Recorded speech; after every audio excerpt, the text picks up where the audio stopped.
Oh my God. Let's go.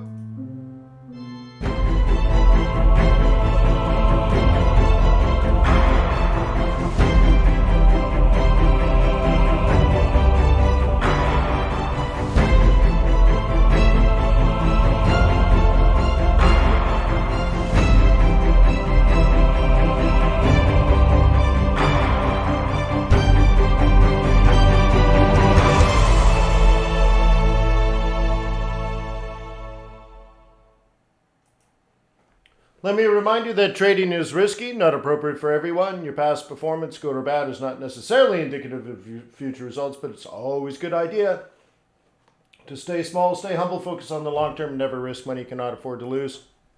Hey, what's up, man? How you doing, yo? You ready for another trading day? Yeah, me too. Yeah, let's do some gold, let's do some oil, let's do some yen pairs, Swissy pairs, dollar pairs. 2x2. Morning, did you just wake up? Sort of. I've been up a little bit, but you can probably tell I haven't slept much. But no, I didn't just wake up, no. But anyways, thank you for asking. I appreciate that. Anyways, yeah, so let's do all that. Hey, do you like these webinars, man? Every day? If you do, I hope you do. If you do, if you find them valuable or entertaining or educational, would you please share that knowledge with YouTube? Would you please say, hey, YouTube, Forex.Today is quality content and I need it in my life. It's a priority. The way you do that is subscribing first and foremost, and then attending every day if you can when you get your notification. Leaving comments.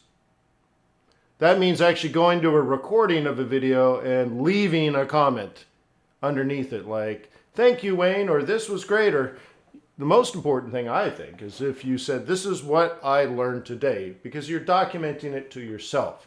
And I believe it gets put into your account somewhere so you can go back and look at all the comments you've left. So it could be like a diary. Oh, today I learned this, today I learned that. Okay, and then of course the thumbs up likey thing. I know it's childish and academic, but it's the way that YouTube says, oh, look, these people like it. Let's keep it going. So anyways, would you please do that for me? If you want my charts, my chart templates, my indicators and stuff, the link to that is down below. You'll have to pay $5. All right. What else? I use Trader's Way. I think you should use Trader's Way. Fast execution speed, competitive spreads. If you don't like spreads, you'd rather have an ECN, not a problem. You can have an ECN account. And as you know, the swaps are amazing. World-class customer service. And of course, they're bringing these webinars to you into your life. So please show some loyalty and visit tradersway.com. CAD will rise from the ashes, says Kuna. Well, you guys may recall on Monday we went through the calendar and I said, watch the CAD.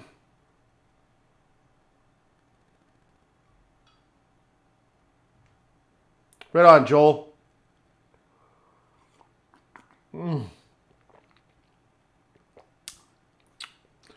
I can't tune in every day, but it's educative. Right on, man.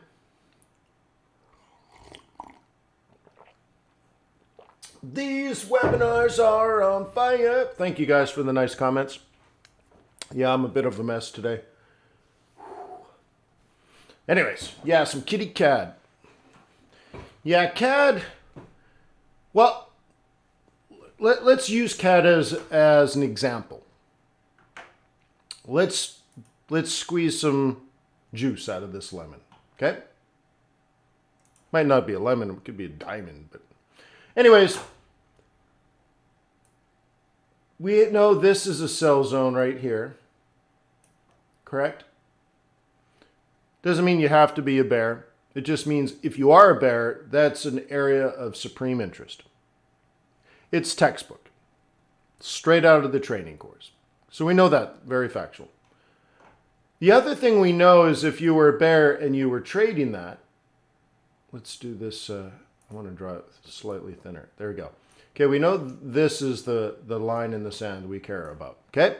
Now, if you were a bear and you were watching that, which bears do watch that. So again, to me, it's all very definitional. If you are a bear, that's your main price. It's not after the fact stuff. If you're a bear, that's your main price. If you're a bull, your main price was down here. And, that price went through that like a hot knife through butter. Okay?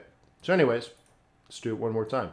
If you were a bear, you know this is your area. And of course, you can see we have this for some other reason. So anyways, there's your sell zone is all I'm trying to say. And based on that knowledge, your trade plan, your conservative target is right there. Okay, I'm trying to appeal to a part of your intellectual brain that also talks to the emotional part of your brain. I'm trying to appeal to it to say, okay, these are facts. I've seen them before. I've seen them many times, in fact, right? That those are key levels. And then the emotional part is, wow, that's like perfect, dude. You should trust this. Okay?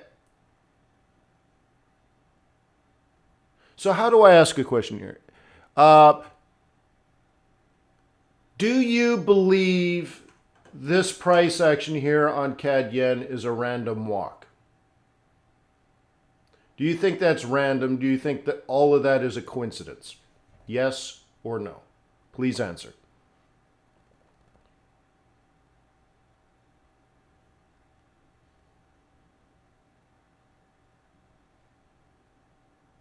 Laura says, good morning. You were right on the USD CAD on yesterday's discussion. Cool. Right on. Okay, not random. So let's further appeal to both our intellectual and emotional minds.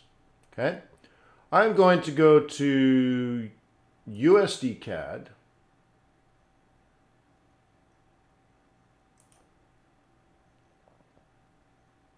Okay, different pair. The only thing they have in common here is the CAD. Okay. Is this random?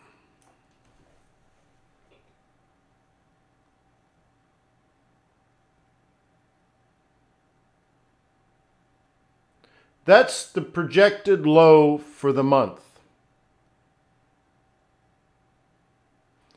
The projected low for the month of November, and we would have had that number in our pocket 2 or 3 weeks before. Okay? Amazing, right?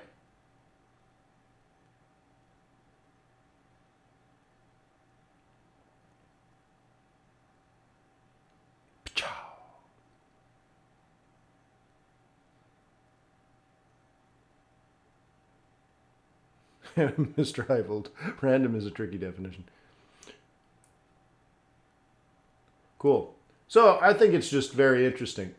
It's all very interesting. So good. Good.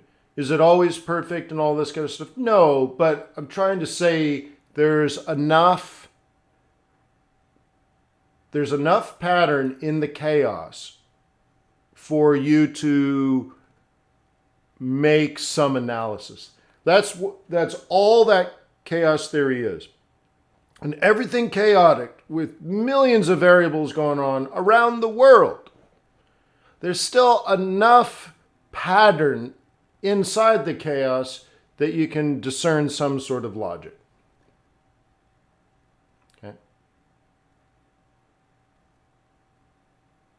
No, Mark, those would have been monthly or weekly pivot points, so that we knew that last week. No, were those monthlies or weeklies? Those were weeklies, right? So we knew like Thursday or Friday of last week that was the projected low. So I'm sorry, it wasn't the projected low for November, it was the projected low for this week. Okay, anyways.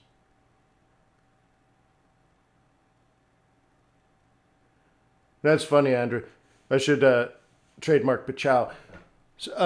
In class yesterday, I made a comment and the professor talked about it, and a bunch of other classmates made positive comments towards what I said. And I had made a comment on, what was it? Hidden shared value. And someone said, that I like that, right? At Wayne, hidden shared value. I like that. And I said, oh, it's the title of my next book, Trademark Wayne McDonald, 2019. And it was Hidden Shared Value. And I think like we have a hidden shared value, don't we? Right? There's more to our group than the sum of individuals, right? So somewhere there's a hidden shared value that we all have together. Yeah.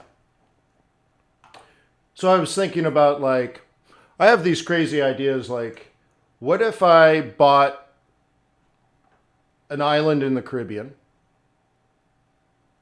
Okay.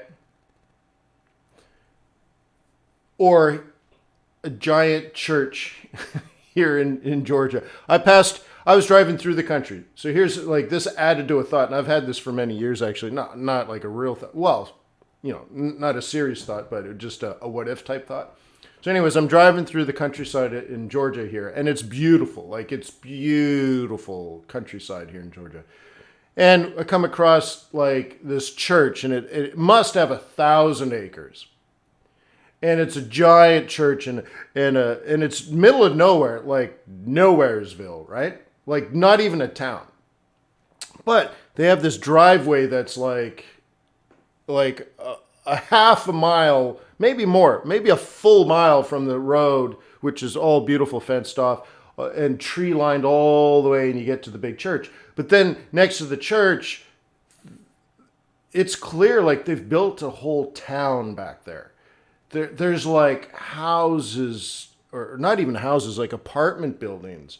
And there's conference centers and schools and meeting halls. And it's old too. It's not like these modern ones, right? Like it's pretty old. Like we're talking 50, 60, 70 years old. Way, way back into the trees. And I thought, I should buy that. Right? I should buy that.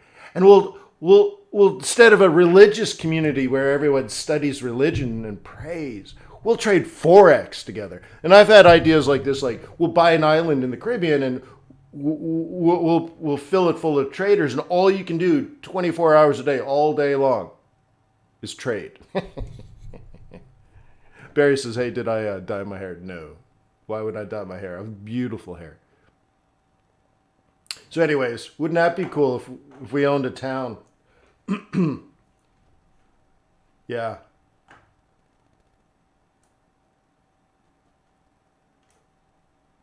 Right, and you're in the grocery store shopping for baby formula and diapers, and all of a sudden everyone's like, look at the pound! The pound is falling! And everyone just drops what they're doing and runs. Like everyone's scrambling. Everyone's on their phone, damn, look at the pound, right? Yeah. Nah.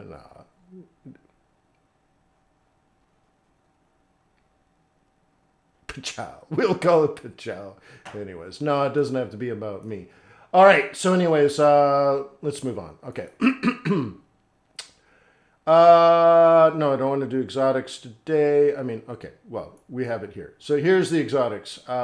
Trading a breakout. It's making money for me. Great. What's the logic? Well, this is a sell. This is a profit.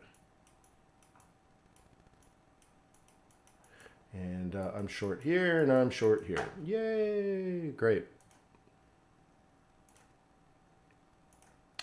All right, so that's cool. But I didn't want to be here. I just wanted to be here. There we go.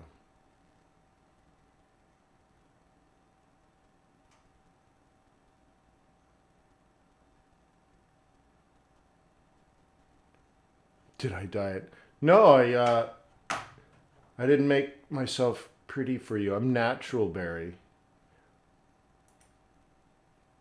All right. Yeah. All right, so here we go. We analyzed this from 2 points of view. One was if you were bearish, or a bear, you assume we stay in the range. Okay?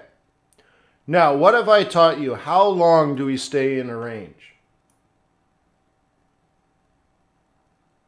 What have you learned?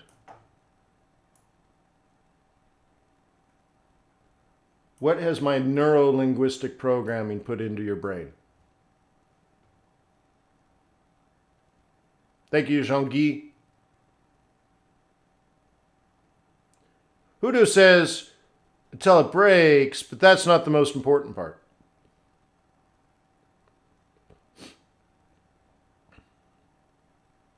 Yeah, forever.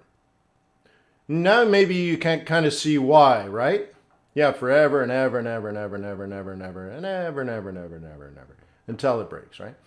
So anyways, that's kind of why I teach that. So all we did was up into the upper part, right? And now we're back down. Now this other part that we were talking about, this part was what bulls were hoping for. Okay? But I believe I said it's still not likely, but it's the basis of their planning. Okay? A bull, it believes, like, for example, if you're a bull, that means you're not neutral, right? So why wouldn't they be neutral? Well, they're planning something different. Now, generally that's because they have some sort of fundamental analysis going on, right? And they're like, the reason they're bullish is they believe there's some fundamental reason why it will break out now. Of course, the more conservative way is wait for it to break out and then trade the breakout. That's why I teach that it will move sideways forever, that you should never plan for it to break, but instead trade the retracement after the break, right? You see what I mean? Like, you don't assume it's going to break. You assume it's never going to break. But if it does break, then you trade the breakout. Okay? Doesn't mean that's the only way to trade this. Anyways, so a bull would say, look, I've analyzed the market and I believe it will break out for fundamental reasons, okay? And that's what they're planning for. Doesn't mean it's a good plan, okay? And I think I drew it this way, in blue, okay? And this is what a bear would think, okay? A bear would think, no, it's not going up. Not right, simply because they're a bear. I mean, that's a definitional thing too. A bear would say this ain't going to break out to the upside. There's no way. Look at that. Look at that top at 41 and a half, right? And then what else do we have going on here?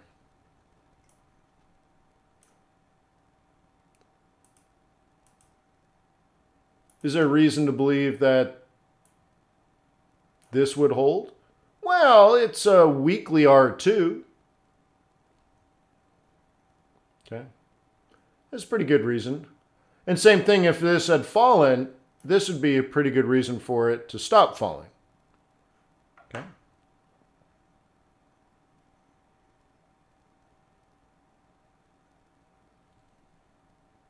There you go. It's just sort of a living example. Okay. And here's the interesting thing, and I want you to kind of hear this. Technically, no opinion has changed. It's just range bound. Could you still be a bull on this? Yup. So where do bulls buy? The bottom. Okay. The bottom. Or if you're French, le bottom.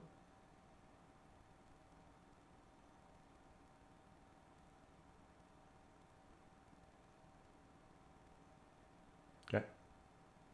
But nothing's really changed. So let's go back to that kitty cat. Cat moving nicely. Cool. How about oil? Okay.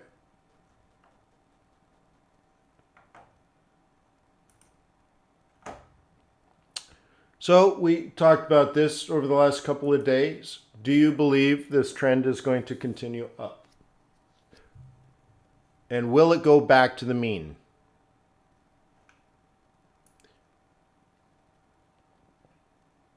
Has the discussion of mean and standard deviation and regression, has that been helpful the last 2 months on this? 3 months? I guess 2 months.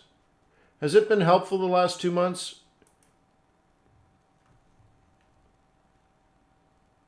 Yeah? FX Mad says yes. It's a nice little way of scoping out trend, right? You can use 5-8 or 2155 crosses, but there's other ways you can identify the direction of the market, right?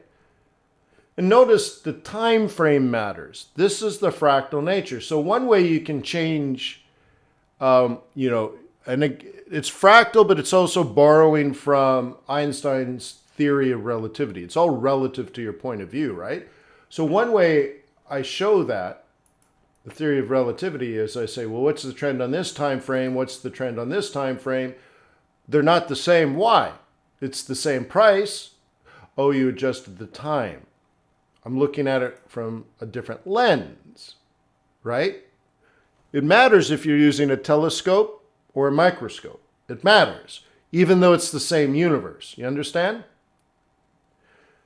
So another way of using fractal on this, fractal geometry, or the theory of relativity, is it's relative to your point of view. Well, what if you say, well, Wayne, I don't want to measure since October 1st. I want to measure from this move. Well, in that time frame, it's the same price and the same time. It's no matter what time frame you look at it, it's 55.76. No matter what time frame, okay?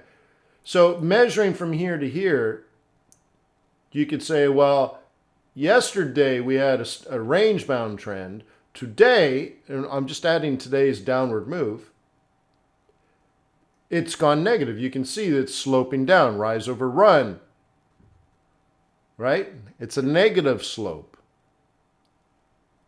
Does anyone remember the formula? Gee whiz. Y equals mx plus b. Is that right? That's too thick. No one can read that. Is that right?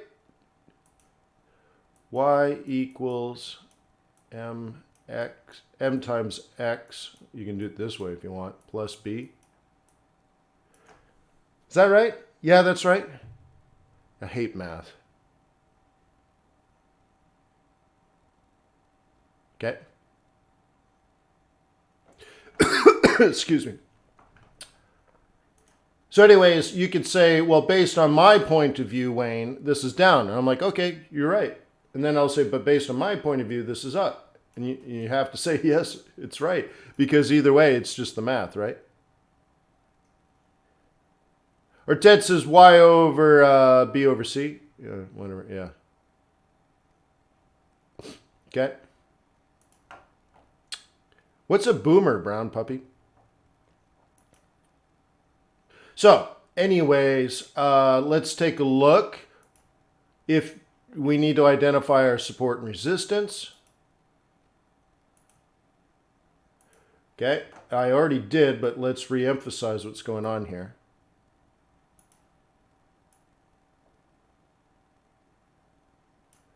Okay. Oh, that's funny. No, I'm not a boomer.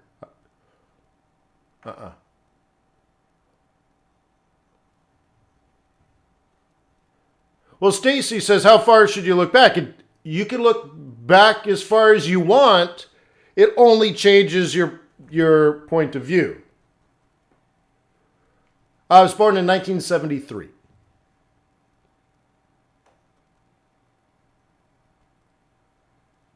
Okay.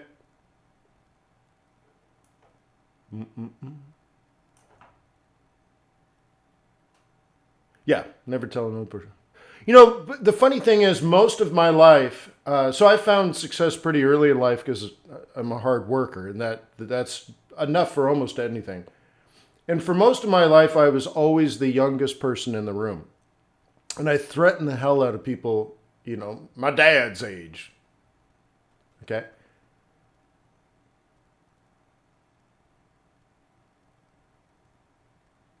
Okay? So it's always been hard to let go of that idea. So like my first job out of college, I went in and I analyzed the company because, so I'm 20 something, but I've already run an organization of 3,000 people from the very top. So then I go out and I get sort of a job and I analyze the company. I'm like, I can fix this company. So, but I'm 22 or something. Most 22-year-olds have not run companies of 3,000 people, right? They've never sat on a board of directors, all this kind of stuff, right? So anyway, so I go into this company and they're like, dude, you're a kid. What do you know? So anyway, so I analyzed the whole company and I did research and I did interviews and I did analysis and I put it all together in a huge report that was like, I don't know, 100 pages long, and I printed everything out in color with slides and charts. And this is way back. This is like when PowerPoint was invented, like that far enough back. And getting a color copy cost me like to print this out for my boss and my boss's boss's boss. So I had to make like 3 or 4 copies. It cost me like $200 to print it all in color, which is a lot if you're like 20 something, right? And I handed it in.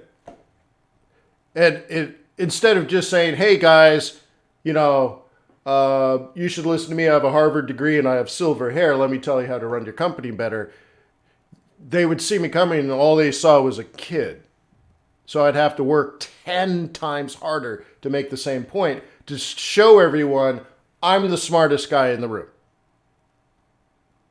So now I have the executive hair, right? And they're like, look at that guy with fabulous silver hair. He must be the boss.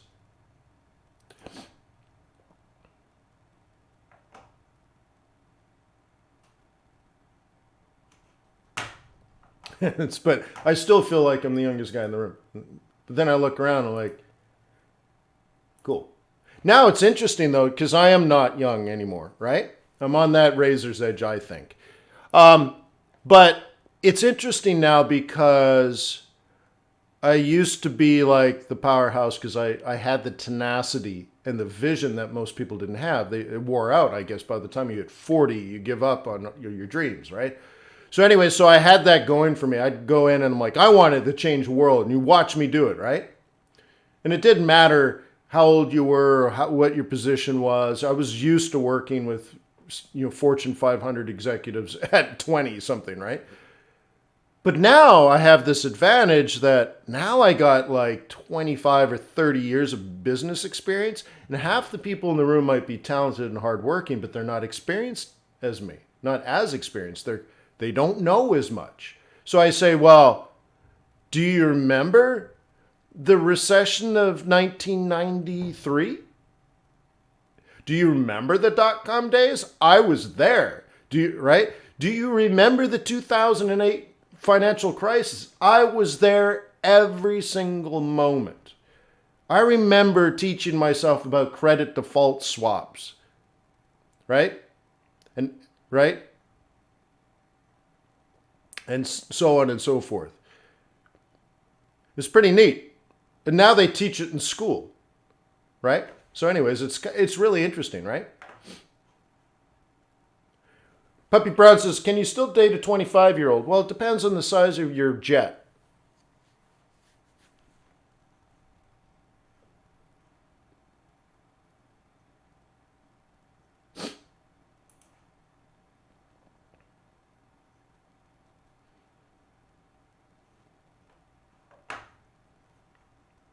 Yeah.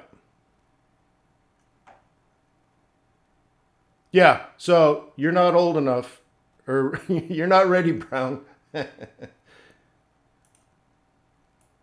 right, so anyways, whatever.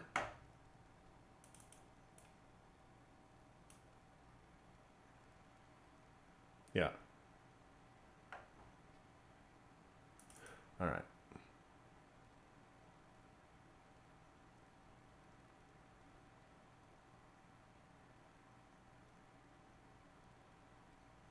Okay.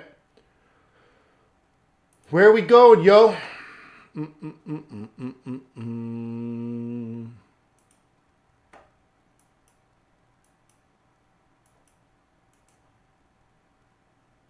Okay. We're holding, right? So step back a little bit here. This analysis that we're still in, because some of you guys are new, right? By the way, you new guys, please subscribe so that you're notified every time I start. Okay? These gray boxes are next month's pivot points. Okay? So they're leading indicators. They're telling me where to buy and where to take profit. So let me go back. Way back, right? Way back in September, we identified this as support. The plan was it was going to make a higher high off of the double bottom, which I'll mark like this. And it did. Then the next part of this is once you have this higher high, which we're now up here, you should look this way. And you can see I have plan A here and plan B down here. Okay? Based on that, this is our new buy zone. So when we were, as we were falling, we analyzed the market and said somewhere around here there should be a double bottom. Then we got the double bottom. Then we said based on the double bottom there should be a higher high. Then we got the higher high. Then we said now that we have a higher high, we should look for a higher low. Okay?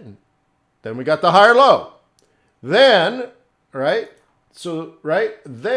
we have this going up. Well, it's not perfect, but it's still doing it.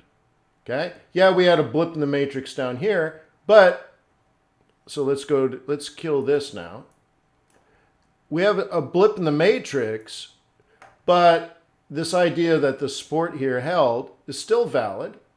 We got here, we got the new higher high, which predicts in the future a higher low. That's what this is. This is us predicting where we want to buy. But this is now in the middle of October. This is a month ago.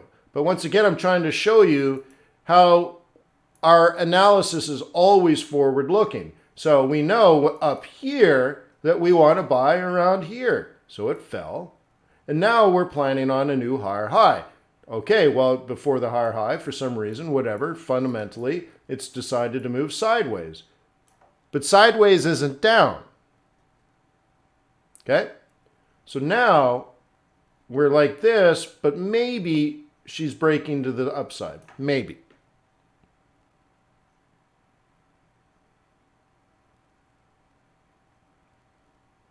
Okay?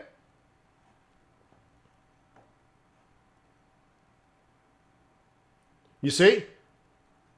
And so what you're doing today and yesterday and the day before, all of this should be based on this analysis going back to September. Okay? And I have this area as an area of concern, and we're getting there. Okay? However, if we can continue, and of course I'm worried about the end of next week, but the actual target, the projected high, someone said, what are these gray boxes?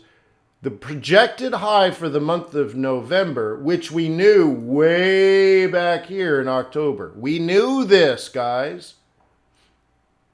Okay? The target is here. Right? Not quite 65. Let's just say 64 and a half.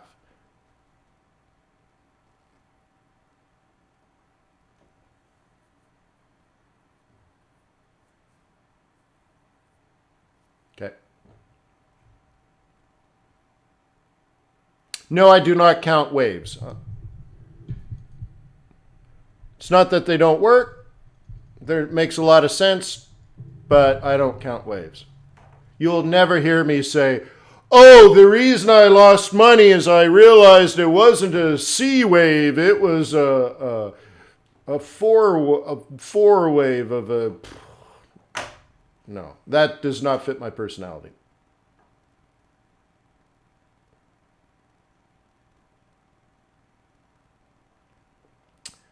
(22 p.m. GMT). I don't know what time that is. Cool.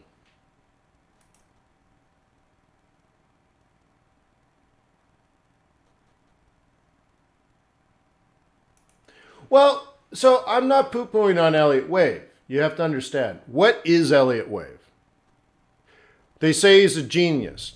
I don't think so.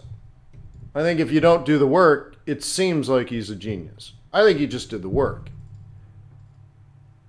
Okay? Here's what it is.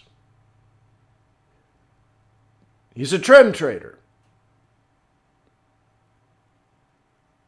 Most of the time, the trend goes in the direction of the trend. Great. Other times it consolidates, mostly because of profit taking and stuff, and then the trend takes off again. The definition of a trend, let's say an uptrend, is higher highs and higher lows. Okay? And I was doing it like when I was teaching myself, not Elliott Wave, but just like one of the things I noticed in my observations, my years of observations, was that I called it, well, first of all, here's an oscillator. Okay? And I looked at like stochastics and RSI and MACD and CCI and all this kind of stuff. I was looking at them. I'm like, oh, that's interesting. And frequencies, right? And then I said, what did I call it? Was it frequency or was it something else? I called it something, but of course there was already something called that, and I forget what it was. So I don't use the right terminology, but I noticed that an uptrend, let's make this fatter, an uptrend, okay, is like this, right?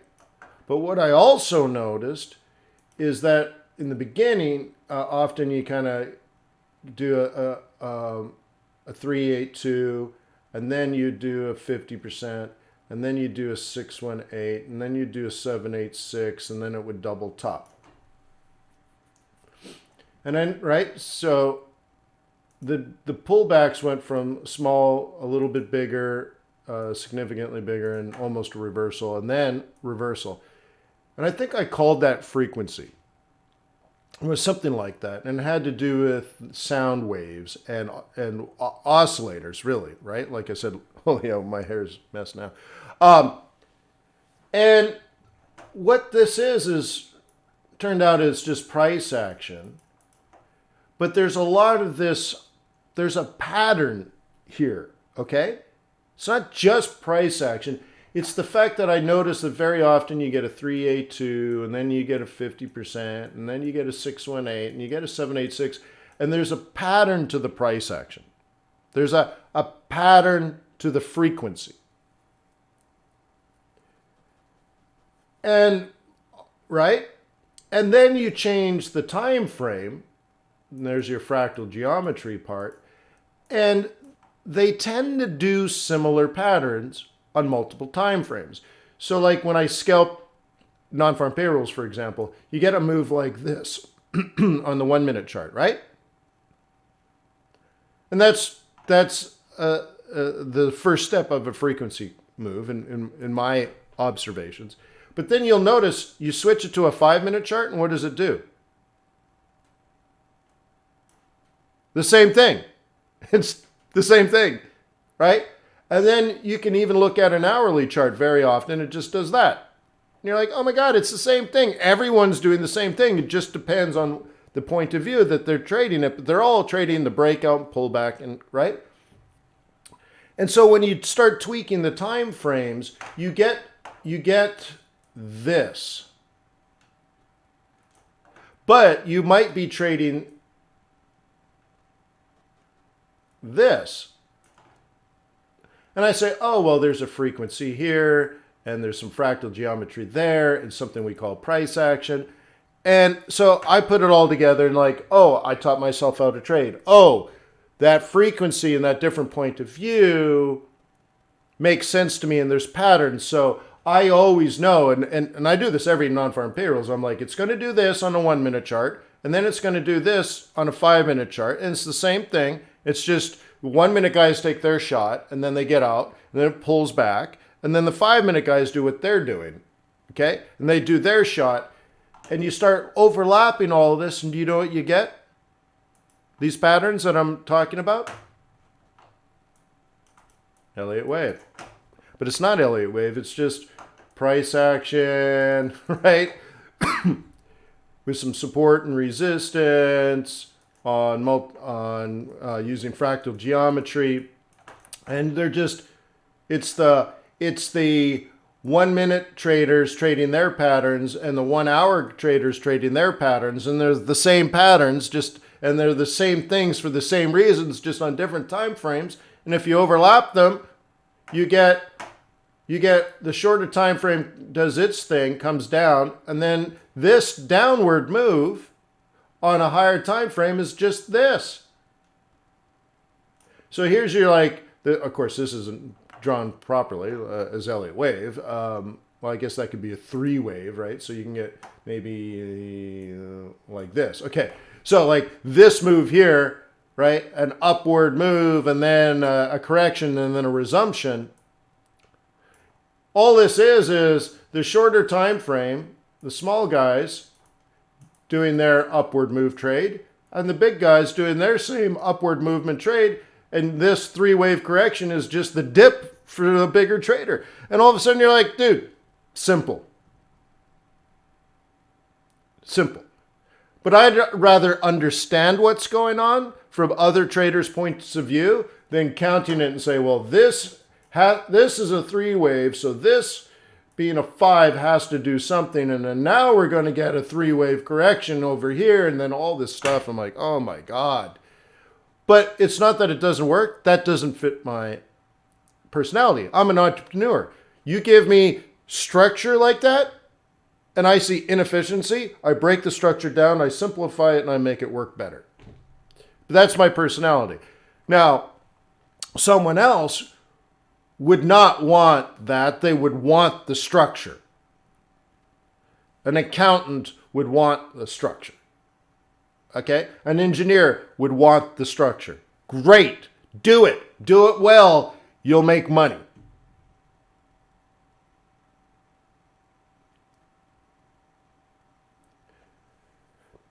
Brown Puppy says, Elliott wave is based on human psychology pretty much. That's too far, dude. Right. Yeah, my concern is people worship Elliott wave. He's a genius, and it takes into account a human emotion. That's baloney. Okay. Also, another one that gets me is Fibonacci. Oh, if you just look at how, the skin of a pineapple grows, it explains why the Kiwi Swiss franc is going up. Baloney. Nonsense. What a pile of pineapple skin. That's ridiculous. It's absolutely nonsense. It's like ridiculous stupidity nonsense. All it is someone's buying a dip, bro. Okay? And I can tell you for a fact, I can set my pivots to be 33.66 or 25.75. I'll make just as much money and it'll work just the same. It's so ridiculous that people believe that. Just use common sense. Are you a buyer or a seller of this asset, guys? That's all you need. If you can't do that, you will not become a successful currency trader. Barry, no. I don't have it. Do you understand, guys? The most important thing you can do as a trader is know why you're buying this asset class. If you can't make that decision, you're just a liquidity event for people that can. You just provide liquidity when I need to get in and get out because I've made my decisions. I'm a buyer of this asset, right? That's it. Now, if I'm a buyer of this asset, I buy its support. It's not complicated. Oh, but I need a 618 Fibonacci retracement, or I need to wait for the C wave to... Oh my God, are you a buyer? Not, dude. Are we at support or not? Is it making higher highs and higher lows or not? Like, dude, buy the dip. What's the complication, right? That's how you need to simplify. Higher highs, let's do this in a different color. If it's making a higher high, you're setting up the next higher low. Only a fool is buying a higher high, or they're only buying because it's a higher high. No, no, no, no, no, no, no, no, no. If it's making higher highs, you should already be in it. So if it's making a higher high, let it go. And you say, oh, you know what? Somewhere in the near future, I'm going to buy a dip. That's it. That's it. That's how you trade. Pro Trader, are all the pivots the same? Absolutely not. Take the trading course. By the way, someone asked me about, am I going to do a Black Friday thing on the trading courses? And I'm like, I don't know. And they're like, I don't even know when Black Friday is. And they're like, it's before Thanksgiving. I'm like, I don't even know when Thanksgiving is, but I will do that. So when like Pro Traders, like, are all the pivot points the same? I have this emotional rollover, like, oh my God, dude, you need to know this, right? So I will do that. I will do a big Black Friday. You need to remind me. I don't know when this is, but I will do it for you. I want you guys to take the training courses. So I will do that.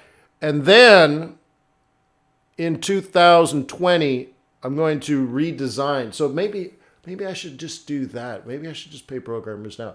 I'm creating a better platform for the training courses.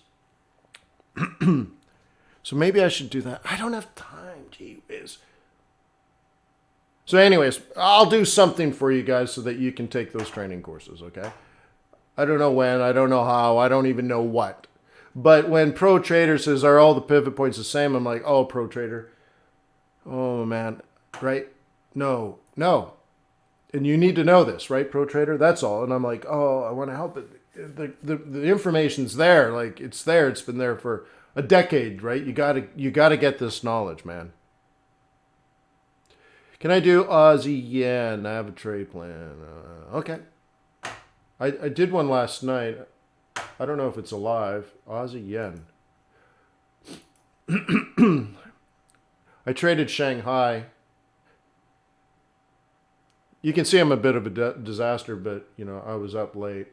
Oh, so looks like I had a hard dip. Ooh, good stop placement, though. So I bought here. Let's analyze this. I bought here in Asia. Why?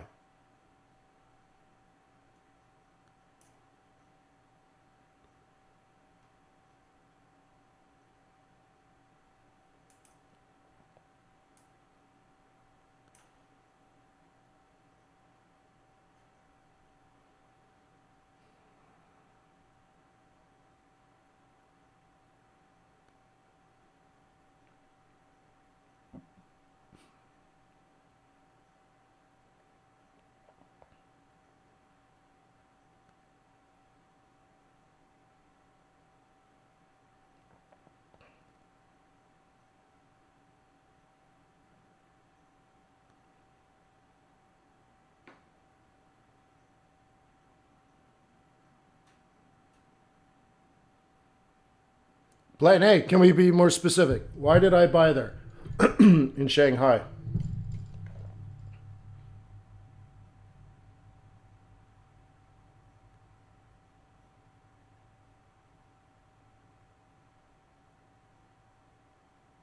Yeah. Yeah, central pivot point. It's not that it's important. It's that it's just part of this idea. It's just an idea. It's just a trade.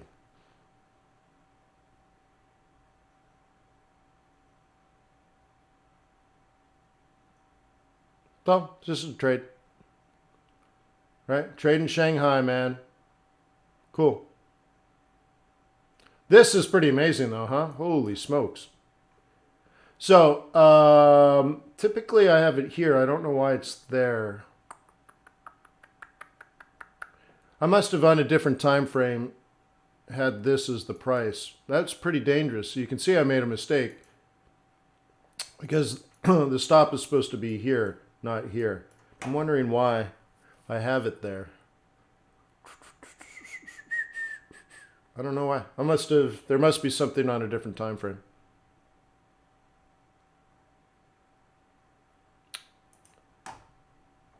Okay. That's it. So, who asked? FX Mad was asking about Aussie yen. So, what do you need to know?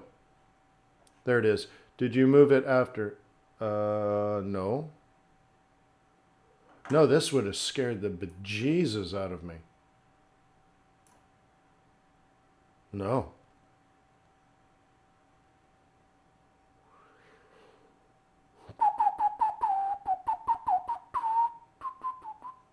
No. So, anyways, notice I'm also long at 74.00.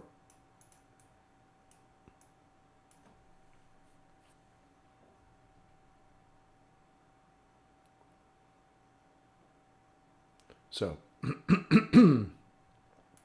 because you can see this happened right after the London Open.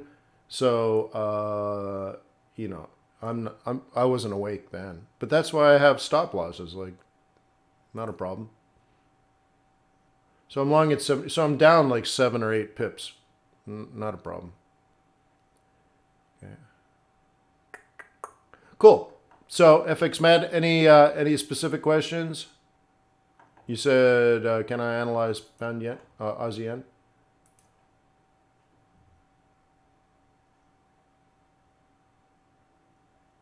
Okay. So what I need is this, right? Tomorrow.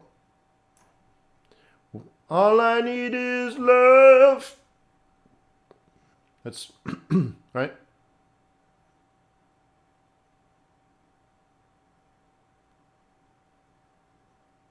And if we breach this level, forget it. Okay, but you can see it's just a day trade. Oh yeah, that's good. So you're trading this in here. Okay. Right?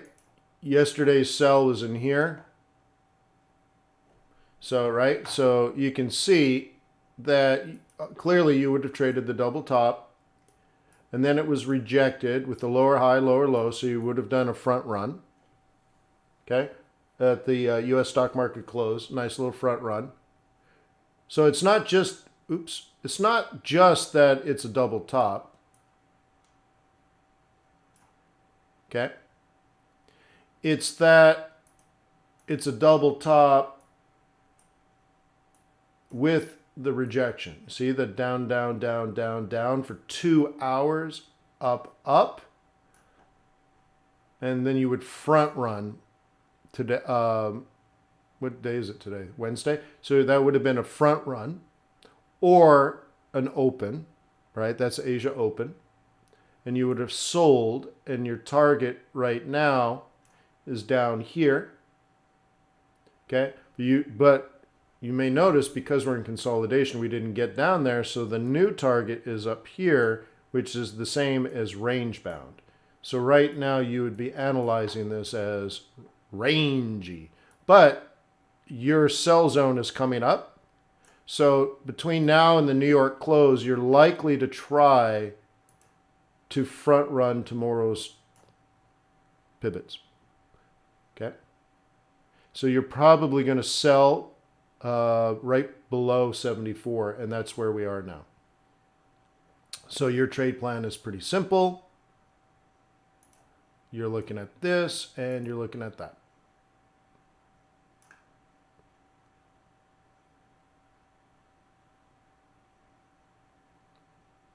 Okay, does that make sense, FX Med? So it's just day trading. Easy.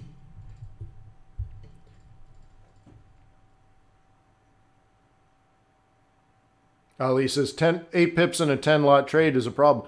Not if you're trading properly.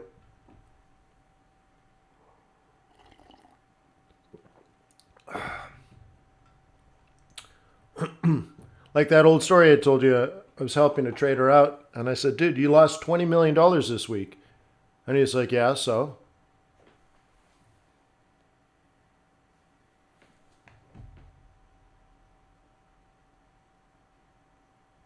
Less than 2%.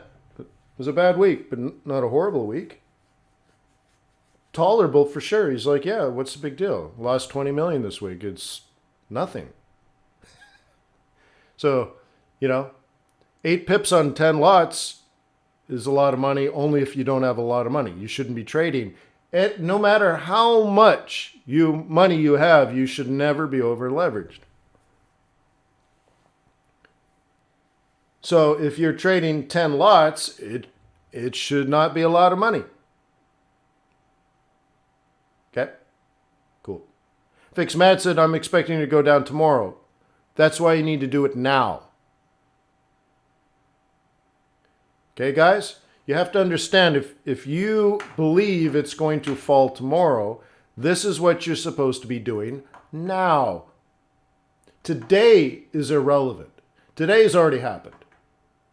Most likely, statistically speaking, this happened. That was today. Done. Okay? Cool. So now what? Well, you know your zone, so let me mark it this way. Got my drawing tool going. Let's mark it this way. You're going to sell it sometime soon. Maybe right now.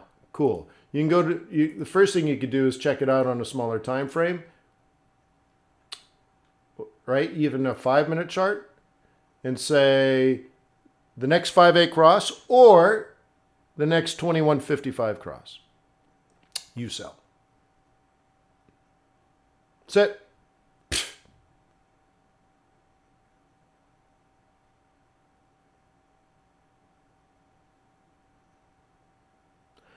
So Ali says, my stop loss is usually 15 pips, so I can't afford blah, blah, blah, blah, blah. You are over leveraged and you're undercapitalized. Okay, Ellie? The first thing you need to do is cut your lot size.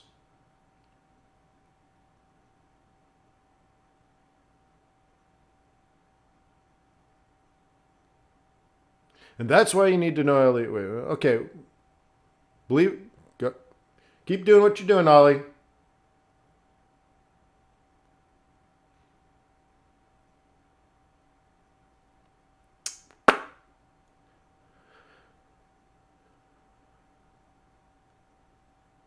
Ooh, a $200,000 account.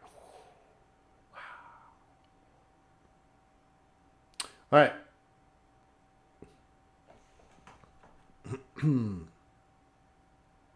So anyways, that's the thought process.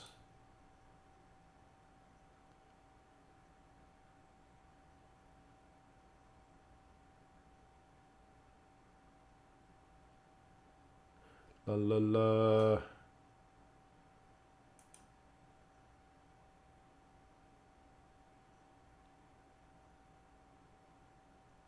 Oh yeah, gold. Yeah, let's do gold. Gold. XAU. Oh. Let's back out a little bit.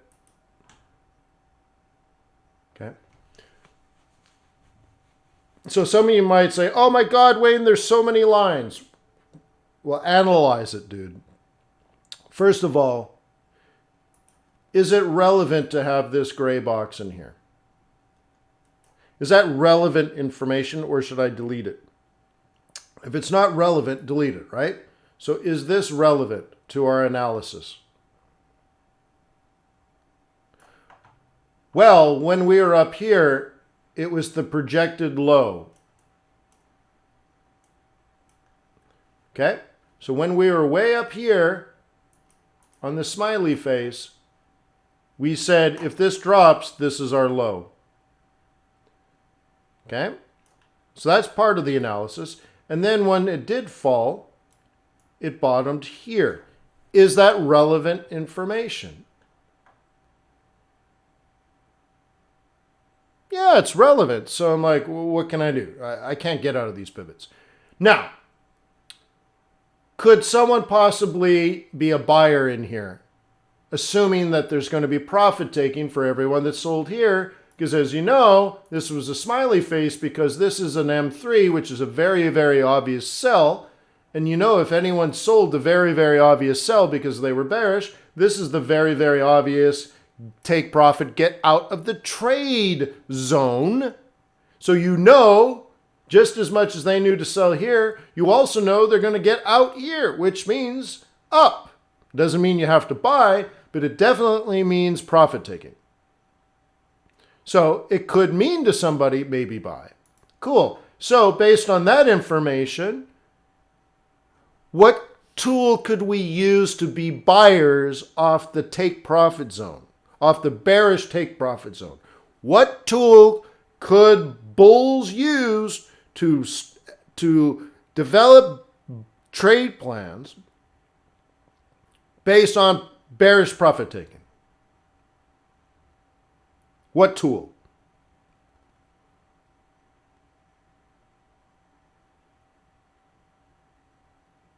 More specifically, when I say tool, I mean, what do I have to plug onto my MT4? Okay, those are patterns. OOP, no. Pivot points. What kind of pivot points? Reversals and patterns, guys, not tools. What kind of pivot points? Daily or weekly? Thank you. And let's be definitional. If I'm a bull using weekly pivot points, what pivot points do I want to buy? What zone? Between which two? Or actually, let's change this. Whoa, whoa, whoa, whoa, whoa, whoa. What price range would a bull have bought this week? Based on the analysis of bears taking profit on this month's M1, then what weekly price zone? Now I want prices. What prices would a bull be a buyer of gold this week? You tell me. How do you read this?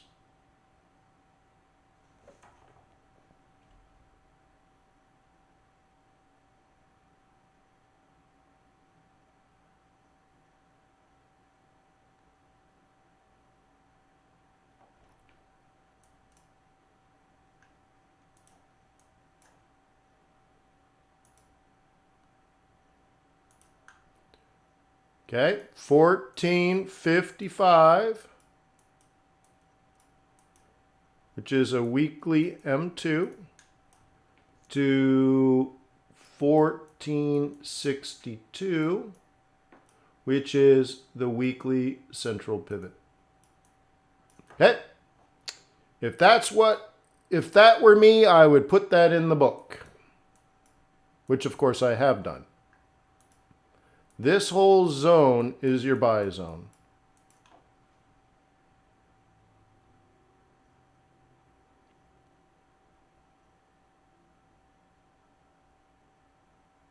Okay? That is fractal geometry.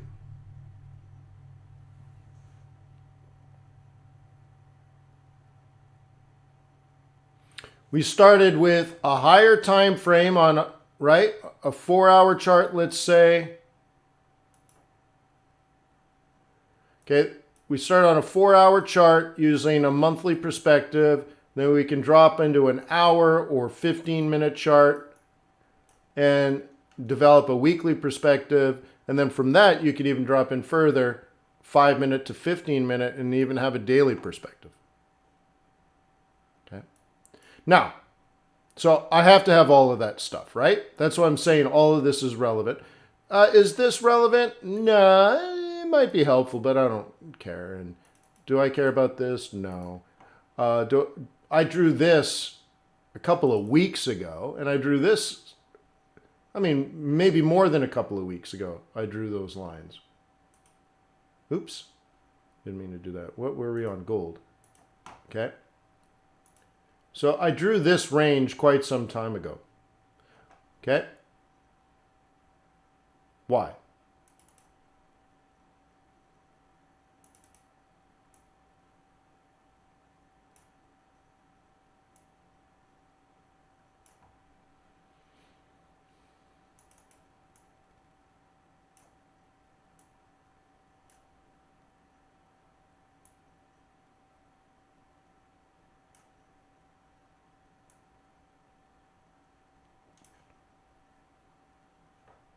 Huh?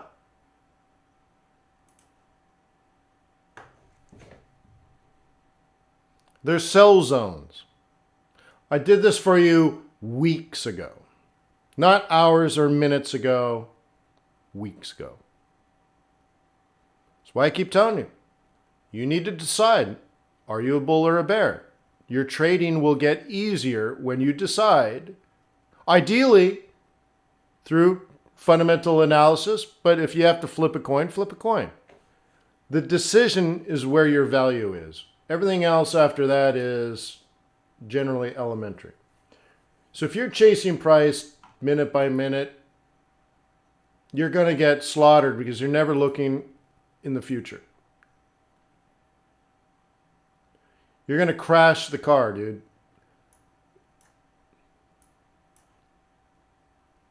So think about this. I drew this for you because I said, if you're a bull, you're going to play this. There's no doubt. If you didn't play that, if you didn't buy that, if you didn't plan with that as a bull, you either don't know what you're doing or you're not a bull. And don't get all upset at me, okay? I can just feel it. How dare he talk to me that way? If you were a bear, you're not going to miss these opportunities.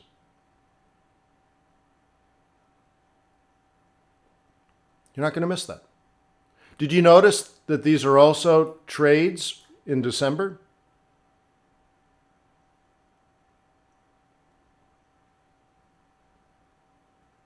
You notice that? If not, you'll have to analyze it yourself. Now, this could go up. This is just another sell zone. Whatever. Doesn't matter. Now, if gold falls, dollar's long. If dollar's long, yen pairs are coming down. Stock market's coming down. Oh, wait. I've already told you that's going to happen. How many people have told their aunts and their uncles and their brothers and their sisters, like, hey, man, stock market's going to come down. It's going to happen between now and in the middle of January. It's going to happen. 10% decline in the stock market. Dollar's going to go up. Gold's going to come down. Oil's going to come down. Yeah, it's going to happen. So if that happens soon, gold comes down. Dollar's strong.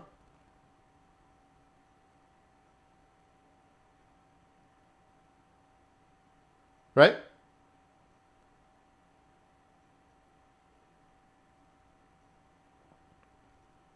It's cool, right? Am I right about this? How do you know that? Because I'm a genius. I'm in a genius program at Harvard. 99% of applicants were rejected. And of the 20 that were accepted, 10 of them have dropped out because they can't do it. Meanwhile, I'm an A student. I'm a frickin' genius. Or I've just been doing this for a while. Okay? But here's the part, guys. I don't know if I'm right. Which means I can't be a frickin' genius. All I know is I have an opinion. And if I have an opinion, I can develop a strategy. And if I have a strategy, I'm ready, willing, and able to fire for effect. Which means if I get even an inkling that I'm right, I will destroy my sloth enemy, my lazy, my undisciplined sloth enemy, I will destroy. I don't know if I'm right. But gosh darn it, if I'm right, I'm going to be really, really right. Meanwhile, Ali's going to be sweating bullets over his 15 pip stop. But not me, Ali.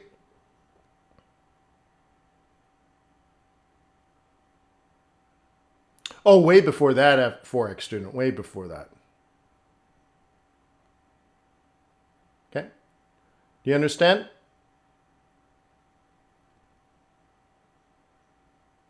But how do you, if you don't have an opinion, okay, how can you possibly be right?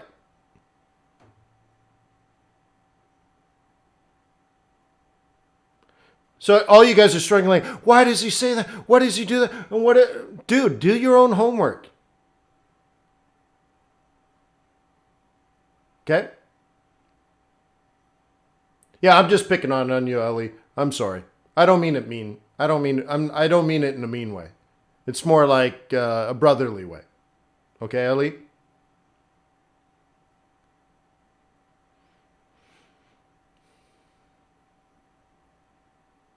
So anyways, you have to have an opinion. How many professional hedge fund managers don't have an opinion? How many?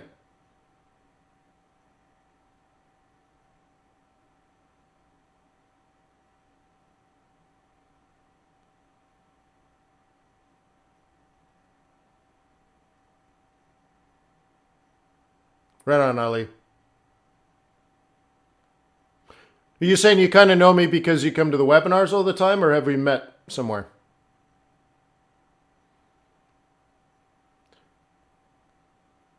Yeah, none. None. You cannot find a professional trader that does not have an opinion. What are you going to do for 2020? Like, for example, do you understand that part of the process of being a hedge fund manager is that pretty soon you have to decide which trades you're going to book profits on because you want to get paid. Okay? And you also need to know which ones you're going to get carry, because if you cash out of all your trades, then your clients are like, well, why am I paying you money if you're in cash? Just give me my cash back.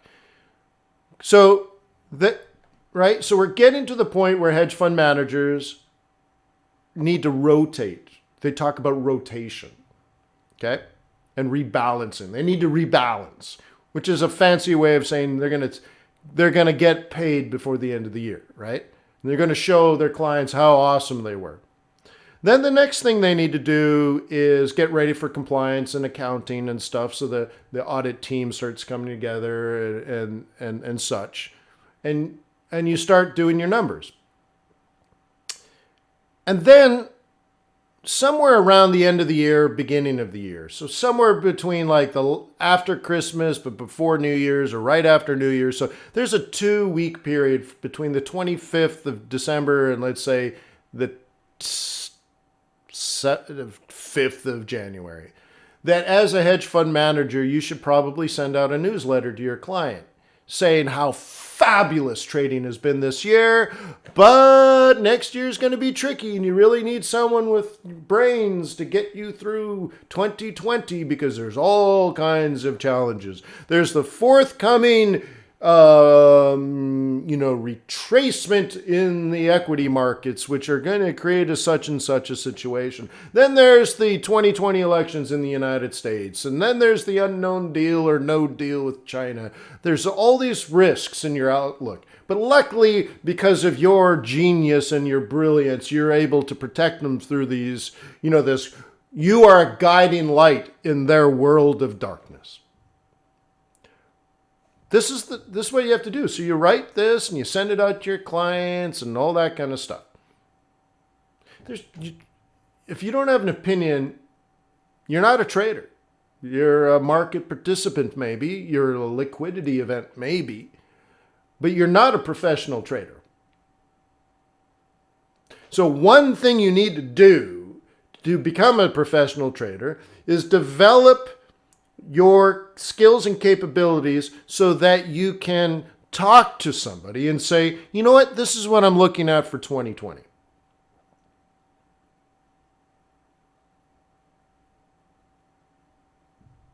Okay?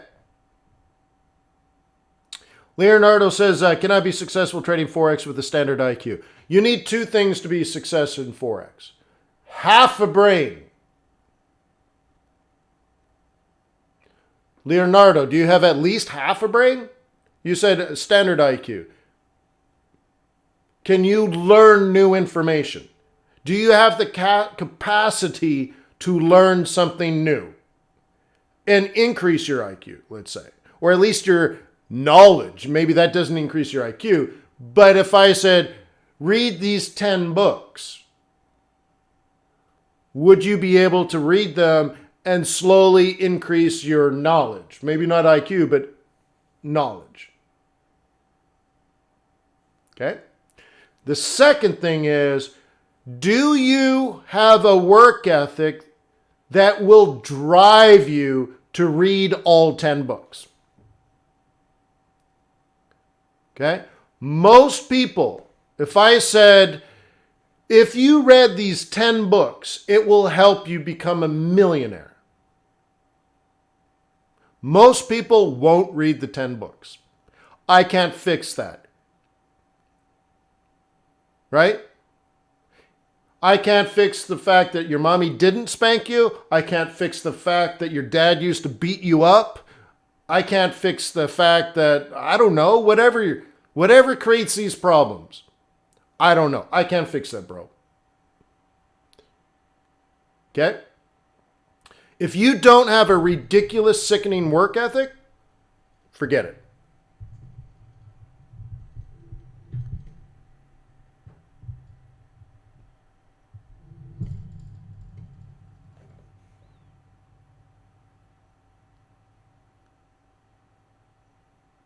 Benjamin's already up big money on gold because I predicted it last week. Cool. All I did was identify resistance.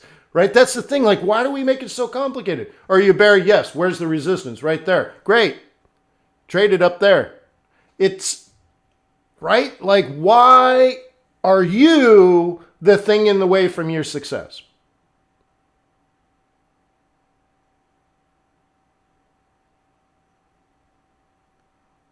Okay? So, for example, what 10 books? Dude, take the train, right? Sign up for the all-course bundle at FX Bootcamp. And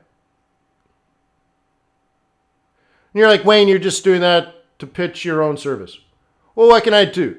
It's a repository of my knowledge gained over 15 years because people ask me, Wayne, can you teach me? And so I taught people. I mentored people. $5,000 for a week. And it helped for a while. But it's difficult.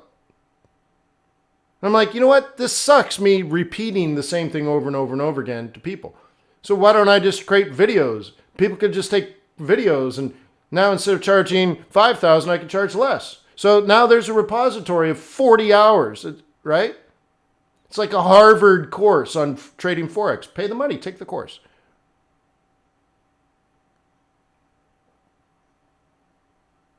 Yeah, Don. Yeah, maybe those ones. So that's my challenge, right? But anyways, like, I don't know, like, what more can I do, right? I wrote a book, I wrote magazine articles, I went to conferences all around the world, spending hundreds of thousands of dollars a year. And now I'm just like, and then I made, dozens and dozens of hours of documenting my knowledge and experience. Like, just start there. Start there. Okay? You want to learn law? Go to Harvard Law School. Oh, but why do they charge so much money?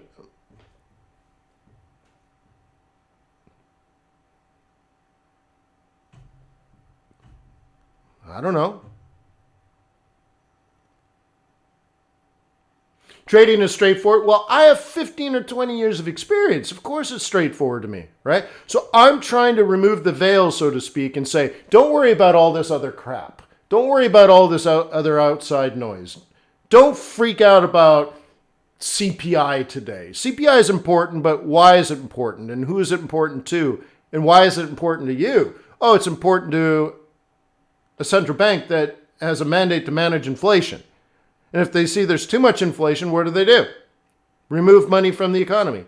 If there's not enough inflation, what do? They add money to the economy. What do these actions do to the value of a currency? Like, whoa, that's the important thing, right?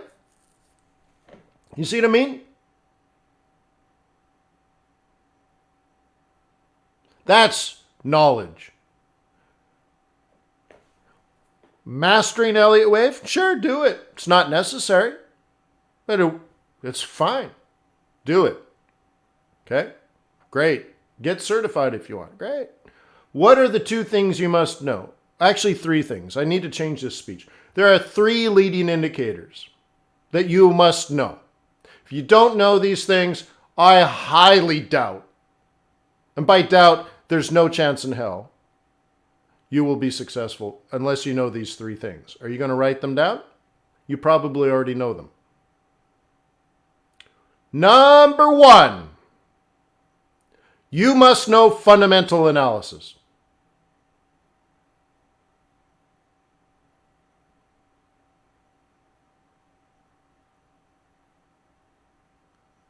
Okay? What else? 2, price action.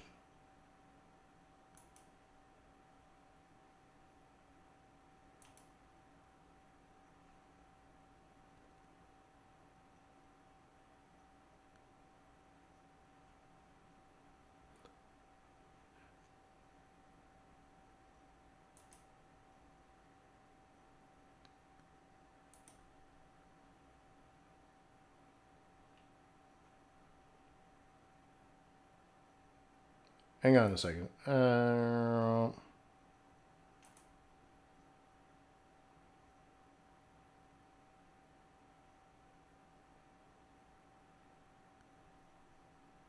Cool.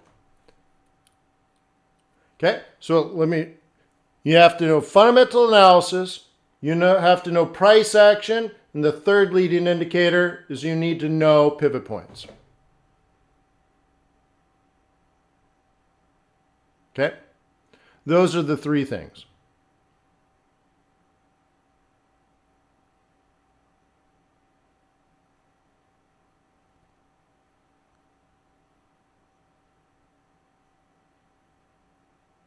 Okay? And honestly, if you think I'm doing sort of a self-service kind of thing here, if you think I'm just saying all of this to pitch FX Bootcamp training courses because I want to make money, then don't take them. Don't take my courses. Don't. But you're asking me like, Wayne, how do I get this information? Well, that's one resource. If you don't want to learn from me because you're worried that, I don't know, whatever, then don't do it for me. Honestly, don't. Okay? Find some other way to know. Go to university and take a finance course. So for example, learn basic microeconomics, learn basic macroeconomics. They're 2 different classes. Okay, so take the microecon, take the macroecon. Then take an advanced macro so that you can learn things in detail like monetary policy. Okay? You must know monetary policy if you trade money. Do you understand that, right? If you trade money, you must know how a central bank manages the money supply. Why? Because it's about supply and demand. Okay? How many people believe that to be true? That you should learn the supply and demand for money because you trade money. And the supply and demand of money changes the value of money. How many people understand that that is a necessary thing for you to know?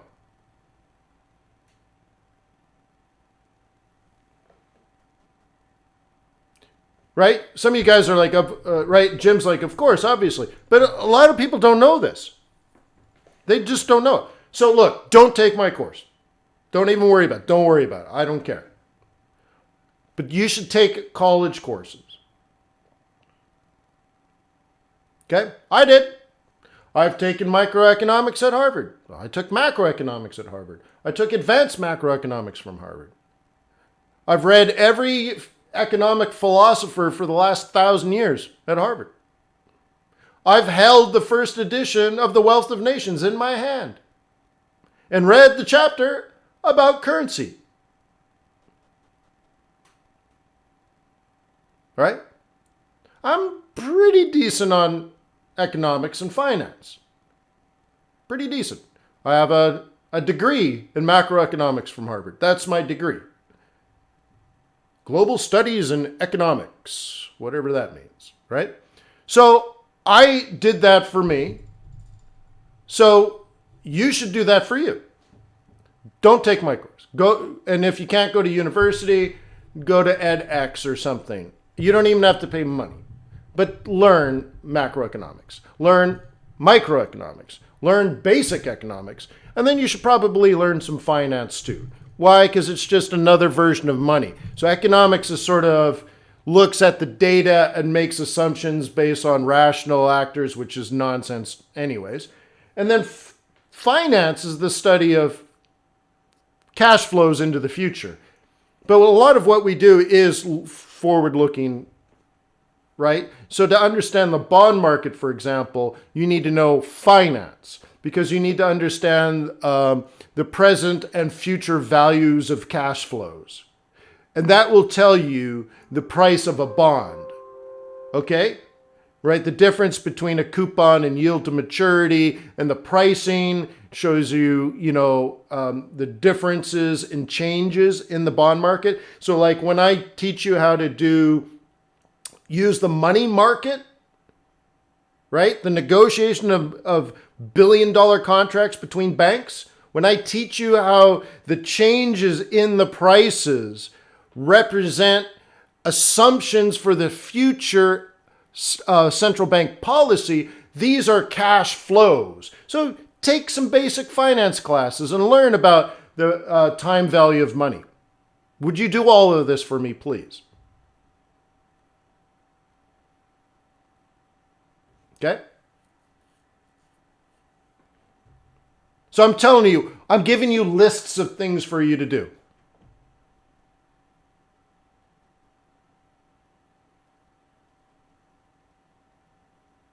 Okay?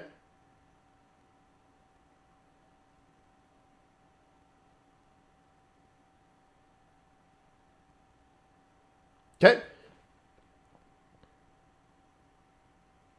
Cool. That's a good start. And then technical analysis, you need to practice price action and pivot points. If you learn those three things, guys, fundamental analysis, which is the macro analysis of the global economy and specifically monetary policy of each economy. That's fundamental analysis. Okay? 2, you must know price action. If you don't know price action, you don't even know how to trade, dude. You're just totally lost. That's just trading. You need to know up, up, up, up, down, down, buy. Most people still do this. Up, up, up, up, buy, down, down, down, down, get knocked out. So if you don't know that, then forget everything else, right?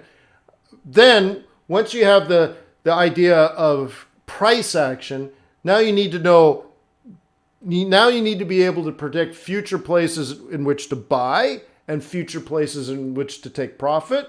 Or, if you're a bear, future places to sell and future places to take profit.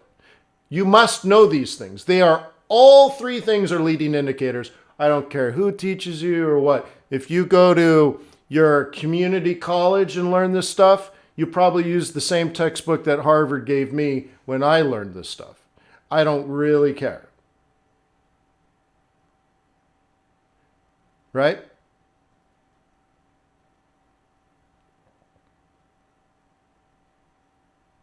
Now you're on your way to being a multi-millionaire. Now here's the challenge. 95% of people now have all the, right? 95% of everyone that just listened to all this will not do it. Now you know. There you go. That's all you have to do. Spend the next, let's say, 2 years. Okay? So it's going to take you 6 months to do microeconomics. It's going to take you 6 months to do macroeconomics. It's going to take you 6 months to do advanced macroeconomics. That's a year and a half right there.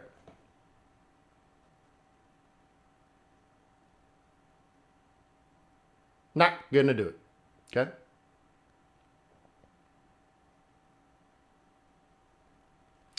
So Lim says, Wayne, do you think U.S. and China will reach a trade deal? So I took a whole class, 6 months, on game theory, doing the math on game theory. Will they reach a deal? They'll reach a truce. They'll call it a deal, but they'll reach a truce. Not quite the same, but consider it a stalemate. Okay? Then they're going to need to signal. But like, why would China do a trade deal if they're uncertain Trump will be around in a year? Why would they do a big deal now? Right?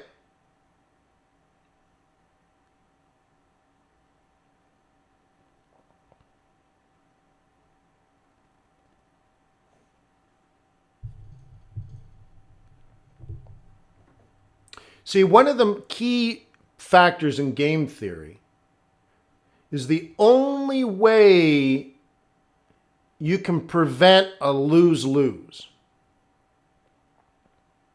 right, is that both players assume in playing the game indefinitely. Okay? Let's say you thought there was an end game. On the day of the election, the game ends. And you know this. You're incentivized, even if you're tit for tat now, like you support each other today and the next day and the next day, you're like, we're better off working well together today, right? Right? Versus cheating. If we work together today, we're both better off. Okay? Because if you cheated today, then tomorrow they cheat, and now it's lose, lose, lose, lose. So you're better off sort of mediocre results than cheating today and winning once and then lose, lose, lose, lose. So you both cooperate, okay? So it's better to cooperate today, which is a trade deal if you want to call it that. But if you cheated, then you'll win one day and then China will retaliate and then everyone's lose, lose, lose. So it's cooperate, cooperate. But if you knew there was an end, then you can cooperate all the way to the very last move. And now there's no need to cooperate because there's no more turns. So you're incentivized to cheat on the second last day, which means if the other player knew you were going to cheat on the second last day because you have first mover advantage and you'll get benefit from that, then they'll front run you and then they'll cheat on the second to last day, which means the third to the last day you will cheat knowing that they'll front run your cheating because they know you're going to cheat because there's no turns left. And it goes all the way back to cheat, cheat. on the first day. You never cooperate because it's just you front run the front run of the front run of the front run of the front run of the cheat. So anyways, there's no incentive to do a big deal right now because you're not sure the game's indefinite. But you can definitely say, all right, the game is on and it's a game of attrition. No one's winning. People are only losing. This is a lose-lose, or in game theory, it's defect-effect. So they're both sort of defect-effect, tit for tat, right? Which is an actual strategy. And they're caught there. So it's better to stalemate for a bit, right? Wait for the election. If Trump wins, then now the game continues and now you do the deal. Because you're like, this is going to go on for another 4 years. We can't wait 4 years. We need this deal. So, right, now you go back to negotiating. If Elizabeth Warren comes in and well, then China and the United States will be communist, right? So, I didn't say that. So, anyways, but pantsuit sales will skyrocket again. So, anyways, so anyway, that's game theory. That's what game theory has to say with that. So will there be a deal? The deal will be no more bad, which is not really a deal. I'm going crazy. Yeah, I want to do all those things for sure. The book reading club, but depends. Like my workload has been really heavy. This year. So like right now I'm doing internal and external analysis of Goldman Sachs, and I got to do multiple presentations, and I have to, whatever. It's just like, it's crazy. My workload is nonsense. It's crazy. But next semester seems like it'll be a cruise. So maybe how about this? I'd like to travel more next year, and I would like to do more things with you than what I have been doing every day. So I'd like to combine that somehow. And then, yes, I would like to do a book club. I'd like to, I'm almost thinking I should redo a lot of bootcamp videos to make it college courses. I mean, here's the sales pitch. Instead of paying $100,000 to Harvard, I'll teach you what I learned at Harvard. That's a good sales pitch, right?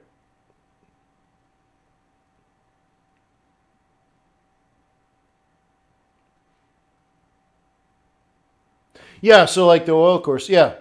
So like, how did I learn about oil? My teacher was a PhD from Oxford. She was Russian. And she made me read 2,000 pages in 4 months and write 14 papers.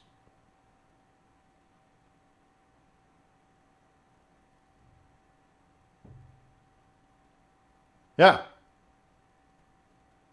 So where she started was some white boys were walking through Pennsylvania, and some rock oil was popping out of the ground. Sometimes you could kind of use it to start fires, not always, but the Indians would put it on their canoes. And they put it on other things to keep it waterproof. So the white boys came over and decided maybe we should drill this up and see what we can do with it. So that's where I started. Very cool. I highly suggest you go to Harvard. Right? You should do it, dude.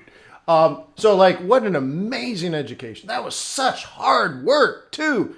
A solid A. That was hard work. I worked so hard at that. That was so much work. It was crazy. It was ridiculous. A. Cool. So anyways, you should go for it. Brazil. Yeah, I love Brazil. What part of Brazil? I've done a lot of southern Brazil. So I'd like to head farther north. Yeah, right, Joe? Read The Prize and the Quest. Done. There's your education. And do it in 2 months. Have fun.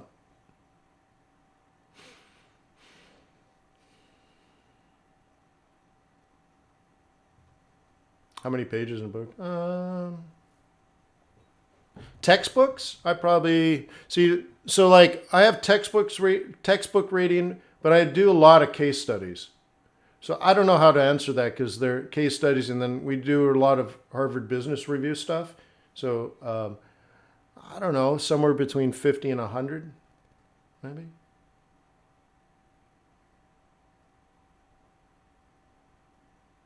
So yeah, so I haven't been to Brazil in a while. I like Brazil. I'd like to go to Argentina actually, and Chile. Um, but I don't know about Forex. I don't with the language difference and stuff. I don't know about the crowd.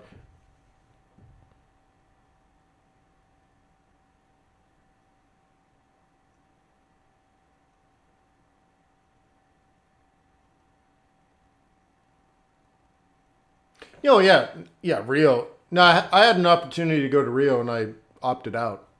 Um, all my friends went, and I'm like, nah, I'm going home. But Sao Paulo, that's cool. But I'd like to go. What's the fishing town way up north? Brasilia? No, that doesn't sound right. I don't know. I'd like to go up there. Where was it? Ole Doom, the drumming band. Is that the name of it? I used to have their album. No, I've been there. Yeah, I flew over in a helicopter at the falls. In, yeah, you know, we walked out over the Devil's Throat, and and I'm like, yeah, that's really cool. And I love the guinea pigs. I'm like, oh, there's guinea pigs everywhere. So the next day we wake up and everyone's like, oh, we're going to walk to the bottom of the falls. I'm like, why? We just saw them yesterday. They're like, no, no, no, no. We went to the top and we looked down. No, no, no. Now we have to walk all the way down and then get in a boat and you go under and you get soaking wet and freezing cold. And then now that you're soaking wet, you hike all the way back up. I'm like, that sounds stupid. No, I'm not joking. I'm like, that sounds stupid. I just saw it. I don't have to see it from the bottom. It'd be like going to the other side of the falls and looking at it from Paraguay or wherever, whatever's on the other side, right? I'm like, I see it from this side. I get it. I stood over the Devil's Throat. I looked down. And it was impressive. What more is there to see? They're like, no, no, no, no, no. We're all going to walk down. I'm like, I ain't going. They're like, oh, come on, Wayne. I'm like, no, I ain't going. That's dumb.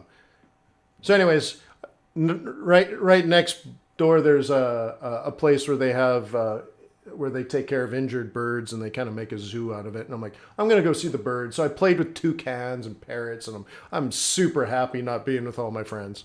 Right? I'm like, look at toucan, this is awesome. And meanwhile, they're hiking down. I'm like, what a bunch of losers. And then I got this idea, like, shit. Right? So I run down. I think we're driving by, and I'm like, is that a helicopter? So anyway, so instead, I get a helicopter and go, and I went right over those falls, looking through my feet because the floor of the helicopter's glass. I'm looking down, and I'm like, there's all my friends. This helicopter. So anyways, that's how you do it, man. Like, look at, hey guys, I'm in a helicopter. This is awesome. Anyways, but yeah.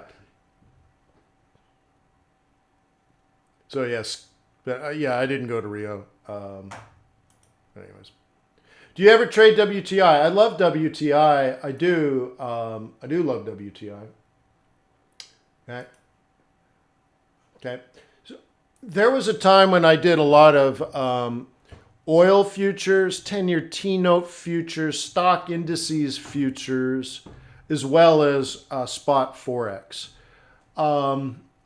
And I got one year, like my accountants kept saying, no, we're filing extensions for your taxes. We're filing extensions for your taxes. All of a sudden it's like November, like taxes are due like in March and April. And I get my taxes finally done in November. I'm not joking. I'm like a year, almost a year has gone by, and finally the taxes are done. And it was like a phone book. I'm like, holy crap. And it took like, I can't remember. I don't know what the number was. Let's say it was $10,000 just to do my taxes. I'm like, holy snot, what's going on? They're like, well, your stock index futures have their own tax treatment, right? Your oil index futures have their own tax treatment, right? And then guess what? Your treasury and bond indexes have their own tax treatment. And then you bought some stock, which is true. They are taxed and treated differently. And your spot Forex is taxed, has a different tax treatment. So it was like having 6 different businesses with 6 different tax codes. And all had to be calculated and filed differently. And I'm like, oh my God, what an incredible waste of time and money, right? So, right? So anyways, I changed it to me just trading currency. Because Forex has so many advantages and the tax treatment is so much better than anything else. And I know if right, and now with WTI and gold on trading platforms, they are considered currencies. This WTI isn't actually an oil future. I don't know how they do it. And then gold isn't actually gold. There's no physical gold going on there, so I don't know how they do it. But they've tokenized or something, whatever. Somehow there's a derivative process and related. So long story short. The trading world's changed since back then. So now I can do WTI and gold as currency. But the focus has been if WTI is going up, the correlation's so high with CAD on the long run that I would just trade CAD. And Aussie, for example, used to have a very, very strong correlation with gold. So there was a time back on my Dealbook 360 where it would say gold and I'd click on it and it was Aussie dollar. And I had another one that said oil and it was USD CAD. It's pretty neat. Those days are long gone, but I can trade the macro moves, like why is oil going up or down? Why is gold going up and down? I can trade all of that through the currencies and then receive amazing tax treatment. Awesome stuff, right? So I don't physically I don't specifically trade oil futures anymore. Okay?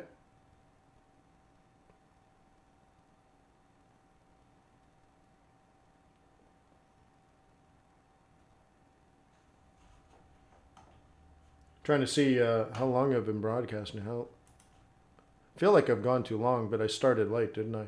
There used to be a timer somewhere. I don't see it.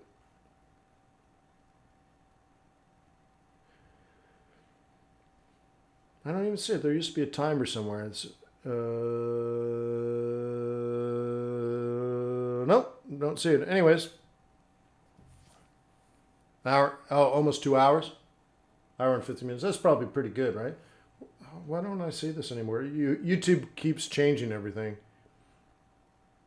Yeah, it doesn't tell me anywhere. How funny. No.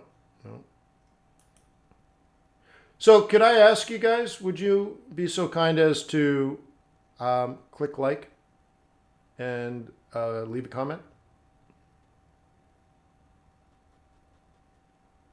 Let's do it tomorrow, okay? Stone cold crazy. Let's do it tomorrow. We have plenty of time tomorrow. Okay. So didn't I do euro dollar? All right.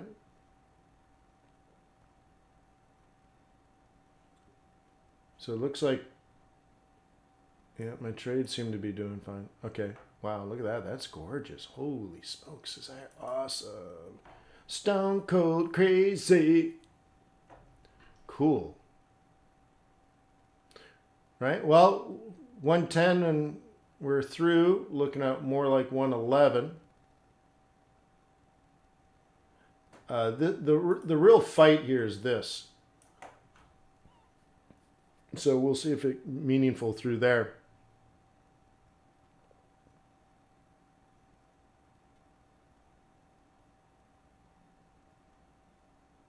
Yeah, well, yeah, thank you for all the likes, everybody.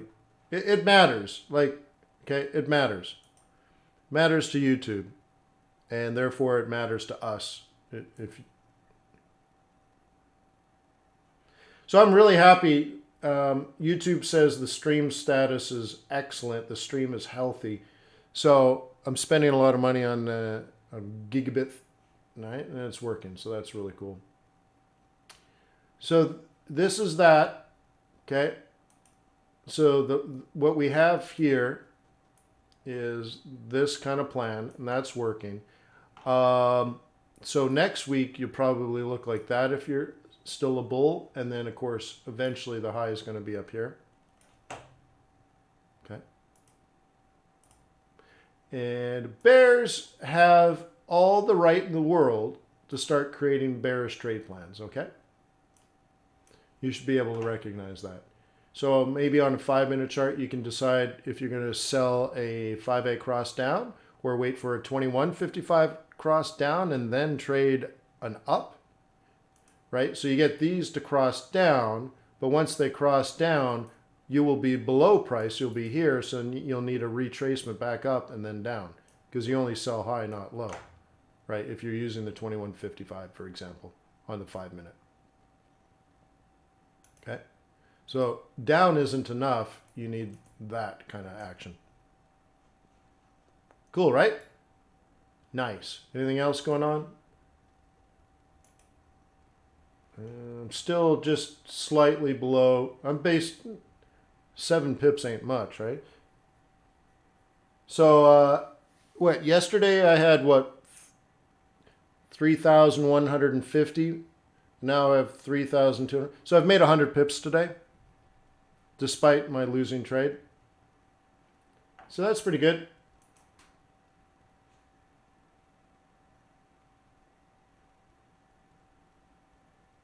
Okay. All right, so I'll see you tomorrow. Thanks for hanging with me. Sorry I was a little late today. Sorry I look like a disaster. You know, hey, we're currency traders. We're hard workers. So it's just how it goes. I will look prettier for you tomorrow. So peace on earth. May the pips be with you. May your profits be above average. Thank you for being on my team. Thank you for being a client of Trader's Way. And thank you for being part of my life. Cheers.